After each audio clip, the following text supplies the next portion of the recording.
CLP ಸಭೆಯ ಬಳಿಕ ಮಾಜಿ ಮುಖ್ಯಮಂತ್ರಿ ಸಿದ್ದರಾಮಯ್ಯ ಹಲವಾರು ವಿಚಾರಗಳ ಬಗ್ಗೆ ಮಾತುಕತೆಯನ್ನು ನಡೆಸಿದರು. ಕೆಲವೊಂದು ವಿಚಾರಗಳನ್ನು ಕೂಡ ನೇರವಾಗಿ ಹೇಳಿದರು. ಬಟ್ ಒಂದಂತೂ ಸ್ಪಷ್ಟ, ಬಿಜೆಪಿಗೆ ಬೆದರಿ ಕಾಂಗ್ರೆಸ್ನ ಶಾಸಕರನ್ನ ರೆಸಾರ್ಟ್ಗೆ ಶಿಫ್ಟ್ ಮಾಡ್ತಾ ಇದ್ದಾರೆ.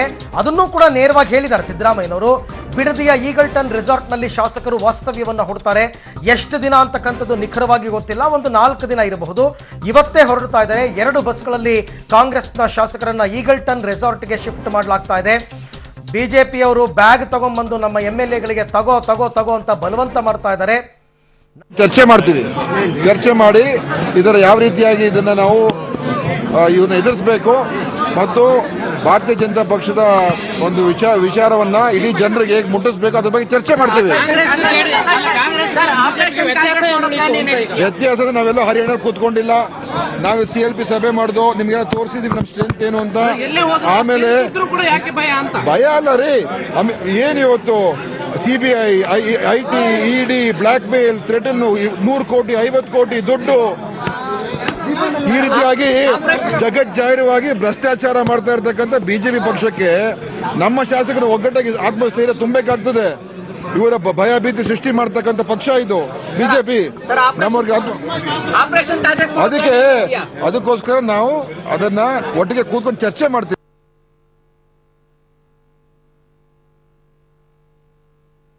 ಕೆಪಿಸಿಸಿ ಅಧ್ಯಕ್ಷ ದಿನೇಶ್ ಗುಂಡೂರಾವ್ ಕೂಡ ಅದನ್ನ ಹೇಳ್ತಾ ಇದ್ದಾರೆ. ಬಿಜೆಪಿಯವರು ಭ್ರಷ್ಟಾಚಾರವನ್ನ ಮಾಡ್ತಾ ಇದ್ದಾರೆ, ನಮ್ಮ ಶಾಸಕರಿಗೆ ಆಮಿಷವನ್ನ ಒಡ್ಡುತ್ತಾ ಇದ್ದಾರೆ. 5 ಕೋಟಿ 10 ಕೋಟಿ 50 ಕೋಟಿ 100 ಕೋಟಿ ಅಂತ ಆಫರ್ ಕೊಡ್ತಾ ಇದ್ದಾರೆ. ನಮ್ಮ ಶಾಸಕರು ಆತಂಕದಲ್ಲಿದ್ದಾರೆ. ಅದಕ್ಕೋಸ್ಕರವೇ 4 ಜನರು ಮಾನ್ಯ ಸದಸ್ಯರುಗಳು ಹಾಜರಾಗಿಲ್ಲ. ಆ 4 ಜನರಲ್ಲಿ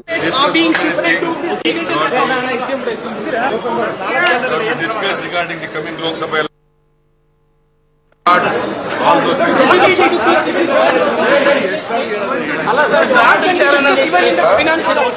sir BJP result ಬಗ್ಗೆ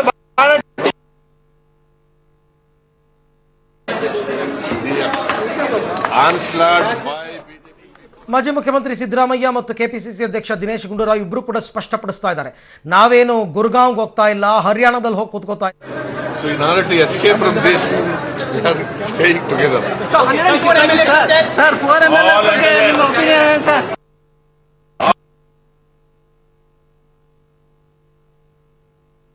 ನಮ್ಮ ರಾಜ್ಯದಲ್ಲೇ ಇದ್ದು ನಮ್ಮ ಶಾಸಕರನ್ನ ಒಟ್ಟಾಗಿ ಕೂರಿಸಿಕೊಂಡು ಅವರಿಗೆ ಧೈರ್ಯ ತುಂಬುವಂತಹ ಕೆಲಸವನ್ನ ಮಾಡಿ ಹಲವಾರು ತಾಲೂಕುಗಳಲ್ಲಿ ಬರ ತಾಂಡವವಾಡ್ತಾ ಇದೆ, ಅದರ ವಿಚಾರ ಮತ್ತು ಮುಂಬರುವ ಲೋಕಸಭಾ ಚುನಾವಣೆಯ ವಿಚಾರ, ಇದೆಲ್ಲದರ ಬಗ್ಗೆ ಚರ್ಚೆ ಮಾಡ್ತೀವಿ. ಜೊತೆಗೆ ಬಿಜೆಪಿಯಿಂದ ನಾವು ಅಂತರವನ್ನು ಕಾಯ್ದುಕೊಳ್ಳಬೇಕು. ನಮ್ಮ ಶಾಸಕರನ್ನ ಅವರು ಟಚ್ ಮಾಡಬಾರ್ದು. ಸ್ವಲ್ಪ ದಿನಗಳ ತನಕ ಈ ಭಯ ಇರುತ್ತೆ. ಆ ಕಾರಣಕ್ಕೋಸ್ಕರ ನಾವೆಲ್ಲ ಕೂಡ ಈಗ ಒಂದು ರೆಸಾರ್ಟ್ಗೆ ಶಿಫ್ಟ್ ಆಗ್ತಾ ಇದ್ದೀವಿ. ಎಲ್ಲ MLA-ಗಳು ಕೂಡ ಹೋಗ್ತಾ ಇದ್ದೀವಿ. ಹಾಗಾದರೆ ಕಾಂಗ್ರೆಸ್ಗೂ ಶುರುವಾಗಿದೆಯಾ ಆಪರೇಷನ್ ಕಮಲ ಭೀತಿ? ಇಲ್ಲಿರುವ ಯಾವ ಶಾಸಕರು ಬಿಜೆಪಿಗೆ ಹೋಗೋದಿಲ್ಲ ಅಂತ ಪದೇ ಪದೇ ಹೇಳ್ತಾ ಇದ್ರು. ಮುನ್ನೆಚ್ಚರಿಕಾ ಕ್ರಮವಾಗಿ ರೆಸಾರ್ಟ್ಗೆ ಶಿಫ್ಟ್ ಮಾಡುವಂತಹ ತೀರ್ಮಾನಕ್ಕೆ ಕಾಂಗ್ರೆಸ್ ಬಂದಿರತಕ್ಕಂಥದ್ದು. ಹಾಗಾಗಿ ಕಾಂಗ್ರೆಸ್ ಶಾಸಕರನ್ನ ಮತ್ತೊಮ್ಮೆ ಮಗದೊಮ್ಮೆ ಬಿಜೆಪಿ ಆಪರೇಷನ್ ಕಮಲಕ್ಕೆ ಒಳಗಾಗಿಸ್ತಾ ಇದೆ ಅಂತಕ್ಕಂಥ ಮಾಹಿತಿ ನಮಗೆ ಬರ್ತಾ ಇದೆ. ಅದಕ್ಕೋಸ್ಕರನೇ ನಮ್ಮ ಶಾಸಕರನ್ನ ಒಟ್ಟಾಗಿ ಇರಿಸ್ಕೊಳ್ಳೋದಕ್ಕೆ ನಾವೆಲ್ಲರೂ ಕೂಡ ಈಗಲ್ಟನ್ ರೆಸಾರ್ಟ್ಗೆ ಶಿಫ್ಟ್ ಆಗ್ತಾ ಇದೆ. ಅವರ ಹೆಸರನ್ನ ಹೇಳಿಲ್ಲ, ಆದರೂ ಕೂಡ ಬಂದಿರುವಂತಹ ಮೂಲಗಳ ಪ್ರಕಾರ ಈಗಲ್ಟನ್ ರೆಸಾರ್ಟ್ಗೆ ಎಲ್ಲ ಶಾಸಕರು ಶಿಫ್ಟ್ ಆಗ್ತಾರೆ. ಸುಮಾರು 4 ದಿನಗಳ ಕಾಲ, 4 ದಿನಕ್ಕೂ ಹೆಚ್ಚಿರಬಹುದು, ಎಲ್ಲ ಶಾಸಕರನ್ನು ಅಲ್ಲಿ ಇಟ್ಕೋತಾರೆ. ಬಟ್ ಕೆಲವೊಂದು ಪ್ರಶ್ನೆಗೆ ಉತ್ತರ ಕೊಡಬೇಕಾಗುತ್ತೆ. ಇವಾಗ ಬಿಜೆಪಿ ಶಾಸಕರು ಹರಿಯಾಣದಲ್ಲಿದ್ದಾಗ ಇವ್ರನ್ನೆಲ್ಲ ಜನರು ಆಯ್ಕೆ ಮಾಡಿದ್ದಾರೆ. ಇವರ ಜಿಲ್ಲೆಗಳಲ್ಲಿ, ಇವ್ರ ತಾಲೂಕುಗಳಲ್ಲಿ ಬರ ತಾಂಡವವಾಡ್ತಾ ಇದೆ. ಅದನ್ನು ಬಿಟ್ಟು ಇವರು ಮೋಜು ಮಸ್ತಿ ಮಾಡ್ತಾ ಇದ್ದಾರೆ. ಇವರಿಗೆ ಶಾಸಕರಾಗಿರೋದಕ್ಕೆ ಇವರು ನಾಲಾಯಕ್ ಅಂತೆಲ್ಲ ಹೇಳಿದಂಥವ್ರು ಈಗ ತಮ್ಮ ಪಕ್ಷದ ಶಾಸಕರನ್ನ ರೆಸಾರ್ಟ್ಗೆ ಕರ್ಕೊಂಡು ಹೋಗ್ತಾ ಇದ್ದಾರೆ. ತಾವು ಮಾಡ್ತಾ ಇರತಕ್ಕಂಥ ರೆಸಾರ್ಟ್ ರಾಜಕೀಯಕ್ಕೆ ಏನು ಸ್ಪಷ್ಟನೆ ಕೊಡ್ತಾರೆ ಗೊತ್ತಿಲ್ಲ. ಯಾಕೆಂದರೆ ಇವರ ಶಾಸಕರು ಇರತಕ್ಕಂಥ ಕ್ಷೇತ್ರಗಳಲ್ಲೂ ಕೂಡ ಬರ ಇದೆ, ಜನ ಒದ್ದಾಡ್ತಾ ಇದ್ದಾರೆ. ಅದರ ಬದಲು ನಮ್ಮವ್ರು ಯಾರೂ ಎಲ್ಲೂ ಹೋಗಲ್ಲ ಅಂತ ಹೇಳಿಬಿಟ್ಟು ನೇರವಾಗಿ ಅವರವರ ಕ್ಷೇತ್ರಗಳಿಗೆ ಅವ್ರನ್ನ ಕಳಿಸ್ಬೋದಾಗಿತ್ತು. ಆದರೆ ಆ ತೀರ್ಮಾನಕ್ಕೆ ಅವರು ಬರಲಿಲ್ಲ. ರೆಸಾರ್ಟ್ಗೆ ಶಿಫ್ಟ್ ಮಾಡುವಂತಹ ಸಾಧ್ಯತೆ ಇದೆ ಅಂತಕ್ಕಂಥದ್ದನ್ನು ಮೊದಲೇ ನಾವು ನಿಮಗೆ ಹೇಳಿದ್ವಿ. ಸಭೆಗೂ ಮುನ್ನವೇ ಪಬ್ಲಿಕ್ ಟಿವಿಯಲ್ಲಿ ಈ ಸುದ್ದಿ ಪ್ರಸಾರ ಮಾಡಿದ್ವಿ.